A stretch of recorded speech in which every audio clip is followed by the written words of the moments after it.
नमस्कार, बुलेटिन में आपका स्वागत है और मैं हूं आपके साथ रितेश कुमार गौतम। और वक्त हो चला है अपना प्रदेश उत्तर प्रदेश का। बुलेटिन का आगाज बड़ी जानकारी के साथ। सीएम योगी आदित्यनाथ से जुड़ी बड़ी अब खबर आपको बता दें। आज हरियाणा के दौरे पर हैं सीएम योगी आदित्यनाथ। कुरुक्षेत्र जाएंगे सीएम और डेरा सिद्ध बाबा गरीबनाथ मठ में कार्यक्रम है, जहां पर सीएम दर्शन करने पहुंचेंगे। बाबा मुकुटनाथ सिद्ध मंदिर में करेंगे दर्शन मुख्यमंत्री योगी आदित्यनाथ। इस वक्त की बड़ी जानकारी, उत्तर प्रदेश के मुख्यमंत्री योगी आदित्यनाथ आज कुरुक्षेत्र पहुंचेंगे।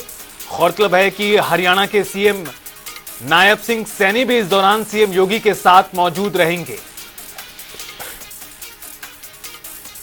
हरियाणा के कुरुक्षेत्र जाएंगे मुख्यमंत्री योगी और बाबा मुकुटनाथ सिद्ध मंदिर में दर्शन करेंगे।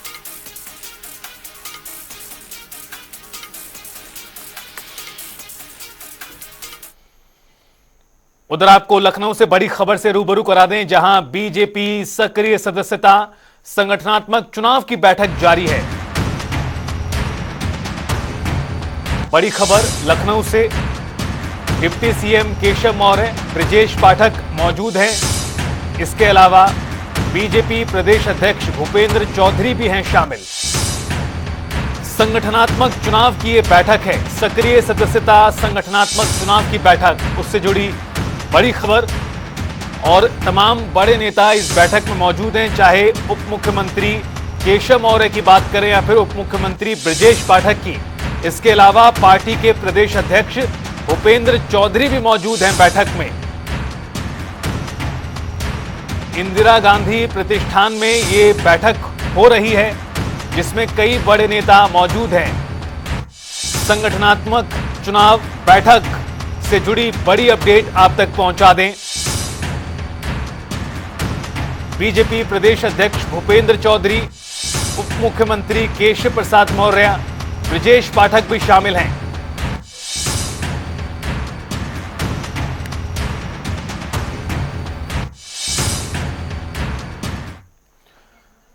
उपचुनाव को लेकर सपा और बीजेपी में इन दिनों होर्डिंग की वॉर चल रही है।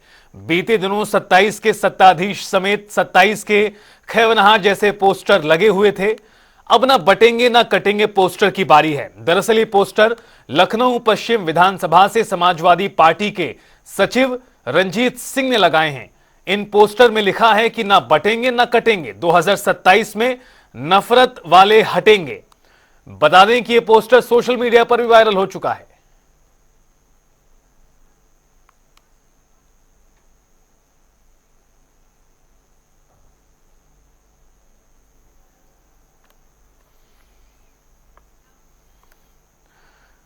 बुलेटिन में आगे बढ़ते हैं। दीपावली पर पूरे अयोध्या को दियों और रोशनी से जगमगाने की तैयारी है। घाट से लेकर मंदिर के पास इलाके में भव्य दीपोत्सव का आयोजन होगा।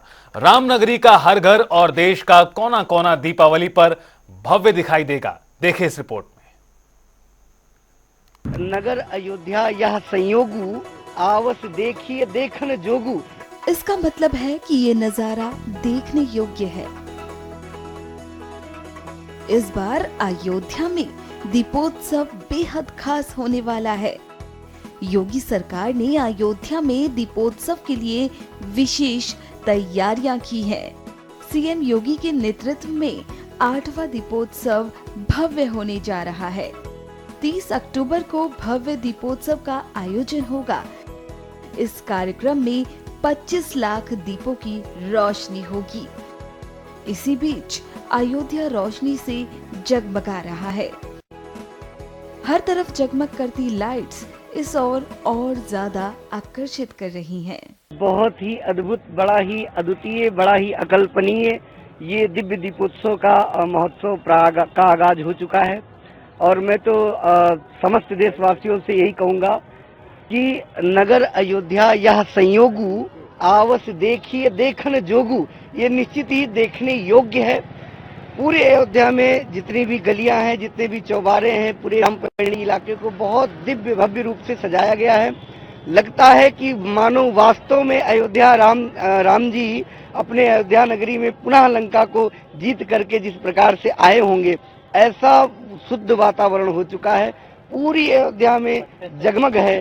देश देश दूर दूर से लोग अयोध्या की दीपावली को देखने आते हैं और यही होना भी चाहिए। माननीय योगी जी ने बड़ा ही सुंदर ये निर्णय लेकर के मानो हृदय हिंदू जो समाज है उसको सबसे बड़ी उपलब्धि प्रदान की है। अद्भुत है, आनंद ही आनंद है। चारों तरफ जगमग हो रहा है। सच्ची दीपावली तो अयोध्या ही देखने को आना चाहिए। बहुत ही सुंदर तरीके से सजाया गया अयोध्या, बहुत ही अद्भुत लग रहा है। इसके पहले हम कभी कल्पना ही नहीं किए थे कि अयोध्या इतनी सुंदर सजाई जाएगी। बहुत ही सुंदर अयोध्या सजी हुई है दीप उत्सव के उपलक्ष्य में। बहुत ही सुंदर लग रहा है, बहुत ही अच्छा लग रहा है।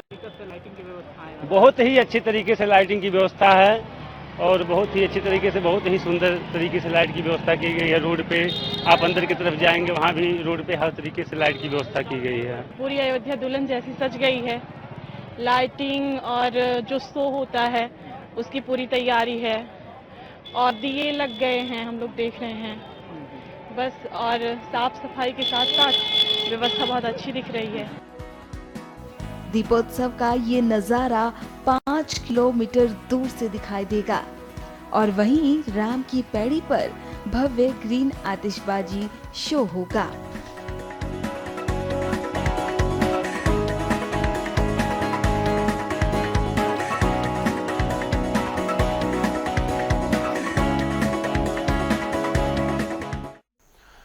लखनऊ में दीपावली से पहले बिजली कर्मचारियों ने आंदोलन तेज कर दिया है। आज मध्यांचल कार्यालय पर नौकरी से निकाले जाने के विरोध में सत्याग्रह शुरू किया गया।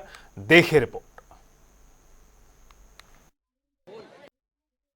उत्तर प्रदेश पावर कारपोरेशन में पूरे यूपी में समय संविदा कर्मियों में खासा रोष है। एक तो उनकी छटनी की जा रही है, दूसरी उनकी अरसे जमा जो न्यूनतम वेतन की मांग 18,000 की है वो नहीं पूरी हो पा रही है और तमाम लोगों को निकाला भेजा रहा है। इसको लेकर बनारस से लेकर के लखनऊ तक संविदा कर्मी सारे आक्रोशित हैं। और मैं रियासत में देखे किस तरह जो है यहाँ मध्यांचल विद्युत वितरण निगम में किस तरह पूरे भीड़ लगी हुई है। सारे लोग जो है अपने जीवन यापन के लिए और किस तरह अपने परिवार चलाने के लिए यहाँ पर लगे हुए हैं। क्योंकि आज अगर बिजली घरों में आ रही है, 24 निर्बाध विद्युत आपूर्ति के दावे किए जा रहे हैं, तो इसके पीछे कोई और नहीं, ये वो संविदा कर्मी हैं जो यहाँ धरना दे रहे हैं। लेकिन अधिकारी हैं कि इनकी बात सुनने के बजाय इनको खंभों पे चढ़ा देंगे लेकिन सेफ्टी टूल नहीं देंगे। इसको लेकर के भी इनमें आक्रोश है कि सेफ्टी टूल बिना इनसे काम लिया जा रहा है और लगातार जो है ये लोग अपनी मांग मनवाने के लिए लगे हुए हैं। मेरे साथ जो है सुरेंद्र पांडे जी प्रदेश उपाध्यक्ष हैं। मैं इनसे जानना चाहूँ क्या है आपकी मेन मांग? मेन मांग ये है कि दीपावली में सरकारी कर्मचारियों को बोनस दिया जा रहा है। हम संविदा कर्मियों को छटनी की जा रही है। जहां जिस बिजली घर पे अगर 20 कर्मचारी काम कर रहे हैं तो वहां से 12-15 हटा दिए जाएंगे, 5-7 आदमी काम करेंगे। और ये नीति जो है प्रबंधन द्वारा 2017 की ली जाती है। जो 2017 में जितने उपभोक्ता थे उससे दुगने से भी ज्यादा आज उपभोक्ता हो गए हैं। हम लोगों की मांग है मेन कि हम लोगों को पहले तो 18,000 वेतन हमको दिया जाए, क्योंकि हमारे काम के अनुरूप हमको वेतन नहीं दिया जाता। हमारा टेंडर जो होता है काम के अनुरूप नहीं होता है। काम हमसे सीढ़ी पे चढ़ के 440 के वोल्ट की चलती हुई लाइन पे लिया जाता है, लेकिन अनुबंध लेबर का किया जाता है। ठीक है, तो पांडे देखिए आप कह रहे हैं 18,000 न्यूनतम मांग है। कोई बहुत बड़ी बात नहीं है कि 18,000 तो खैर मिलने चाहिए, क्योंकि आप लोग इतनी मेहनत कर रहे हैं, दिन रात जो भी प्रदेश को बिजली दे रहे हैं। आप ही लोगों को ये सरकार की इज्जत बनी हुई है और सीएम योगी दावा भी करते हैं कि यहाँ जो है हम 24 घंटे बिजली आपूर्ति कर रहे हैं। तो इसको लेकर के क्या सीएम से कोई शिकायत की आप लोगों ने? हम लोगों ने ऊर्जा मंत्री जी, आदरणीय मुख्यमंत्री जी को लिखित में एक नहीं हर महीने में एक 2 अपने मांग पत्र देते हैं, लेकिन कहीं से हर जगह से हमको निराशा ही मिल रही है। अब तो हमारे मध्यांचल में प्रबंधक महोदय ने आदेश कर दिया है कि छटनी होगी, और छटनी का मतलब है जो कर्मचारी जहां हैं, ये सरकार का और माननीय मुख्यमंत्री जी का कहना है कि हम रोजगार बढ़ाएंगे, हम बेरोजगारों को रोजगार देंगे। यहाँ तो जो 10 साल से, 20 साल से, 5 साल से, 25 साल से जो लोग काम कर रहे हैं और इस देश को और इस प्रदेश को बिजली व्यवस्था 24 घंटे करने के लिए, आगे ले जाने के लिए अपनी जान भी न्यौछावर करके और बिजली आपूर्ति सुदृढ़ रखते हैं, उनको इस दीपावली के त्योहार में छटनी करके बेरोजगार करने का काम ये प्रबंधन तंत्र कर रहा है। ये सीधी सी बात है कि दीपावली में अगर छटनी की जा रही तो ये तो बहुत बड़ी जो है अवमानना की बात है। और ये कर्मचारी जो बिजली परिवार कैसे चलेगा? अगर 18,000 रुपए मांग रहे हैं तो इनकी सही बात है, जायज है कि 18,000 माना कोई ऐसी बात नहीं, बहुत ज्यादा पैसा मांग रहे हैं, लेकिन फिर भी जो है इनको पैसा नहीं मिल पा रहा है। और उल्टा इन्हें पैसा तो छोड़िए, तो इनकी छटनी भी शुरू हो गई। छटनी शुरू होगी तो ये बेरोजगार हो जाएंगे और उसके बाद इनका परिवार कैसे पलेगा ये तो समय बताएगा। लेकिन बड़े बड़े दावे जो सरकार कर रही है, ऊर्जा मंत्री कर रहे हैं, उसकी हसर जो है यही है कि जो है सामने दिखाई दे रहा है किस तरह कर्मचारी आक्रोशित होकर के यहाँ पर जो है बैठे हुए हैं और अब धरना देने पर मजबूर है। जो अब अगर जो है प्रशासन नहीं चेता तो स्वाभाविक है कि इसके परिणाम दुष्परिणाम सामने आएंगे और जो है जब दुष्परिणाम सामने आएंगे तो आम उपभोक्ता को इसका कोपभाजन सोचना पड़ेगा और इससे जो है आम उपभोक्ता परेशान होगा, उसे बिजली की किल्लत झेलनी पड़ेगी। मेरा पत्रकार रियाज के साथ टीएन मिश्रा, जनता टीवी, लखनऊ। दीपावली से पहले ही प्रदूषण का स्तर तेजी से बिगड़ चुका है। देश के सबसे प्रदूषित शहरों में ग्रेटर नोएडा तीसरे पायदान पर है। यहां का एयर क्वालिटी इंडेक्स 310 दर्ज किया गया। वहीं नोएडा का AQI 304 रहा, जो कि देश में चौथे स्थान पर है। सिर्फ इतना ही नहीं, प्रदेश में प्रदूषण की स्थिति लगातार खराब है। कई जिले इसकी जद में हैं। तस्वीरें देखिए आप। आगरा, अलीगढ़, गाजियाबाद, कानपुर, मुरादाबाद, नोएडा, यानी ना सिर्फ NCR के इलाके बल्कि इसके अलावा भी दूर दराज तक ये जो प्रदूषण का कहर है वो साफ तौर पर नजर आ रहा है। खास तौर पर सुबह के वक्त और शाम के वक्त समस्या बढ़ रही है। सुबह पहले तो काफी अच्छा दिखता था, निकलता था ताजमहल। अब प्रदूषण के कारण काफी धुंधला दिख रहा है इस समय। ये 2-4-6 दिन से हुआ है, बाकी का पहले सही दिखता था बिल्कुल, अब बिल्कुल साफ नहीं दिख रहा। इतना प्रदूषण है वो साफ देख सकते हैं आप इसको। पॉल्यूशन देखिए, पॉल्यूशन तो काफ़ी बढ़ा हुआ है। अभी हम कुछ दिनों से आ रहे हैं, लेकिन करीब करीब मान लो 1 हफ्ते से ताजमहल बिल्कुल ठीक ठाक दिखाई नहीं दे रहा।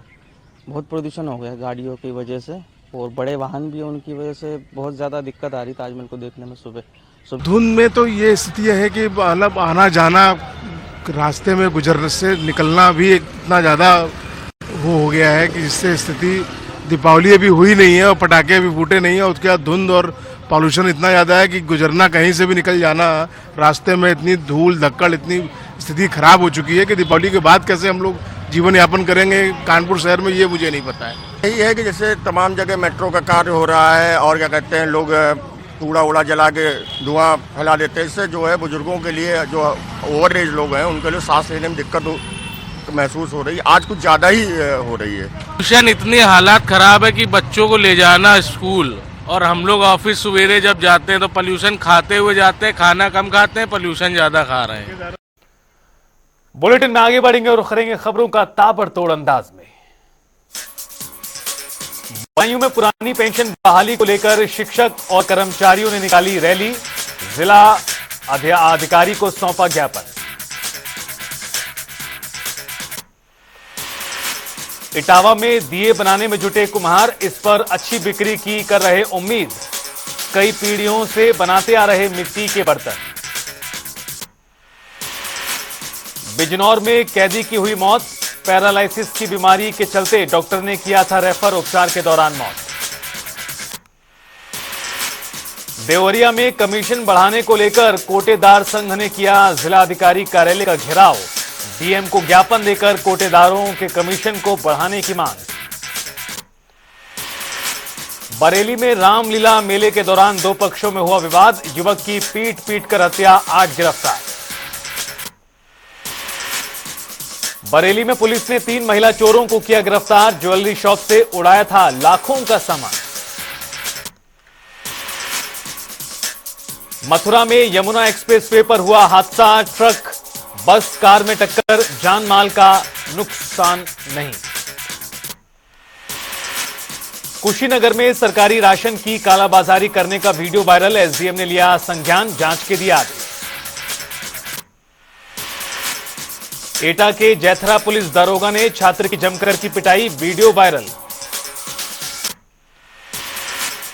एटा में बुजुर्ग को अज्ञात वाहन ने मारी टक्कर, मौके पर दर्दनाक मौत, शव का कराया गया पोस्टमार्टम। सुल्तानपुर में खाद्य विभाग और पुलिस विभाग की जॉइंट टीम को मिली कामयाबी। दुकान पर छापेमारी कर पकड़ा 2 क्विंटल खोया और पनीर, मचा हड़कंप।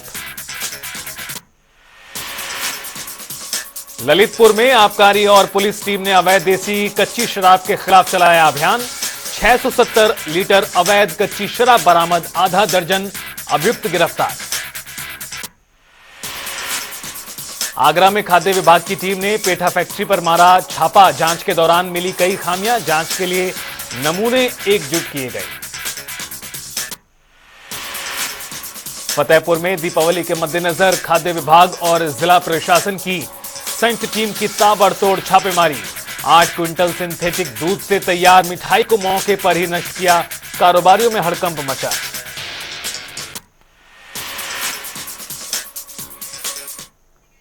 और रुकेंगे आप एक छोटे से ब्रेक के लिए, फौरन हाजिर होंगे। देखते रहिए जनता टीवी।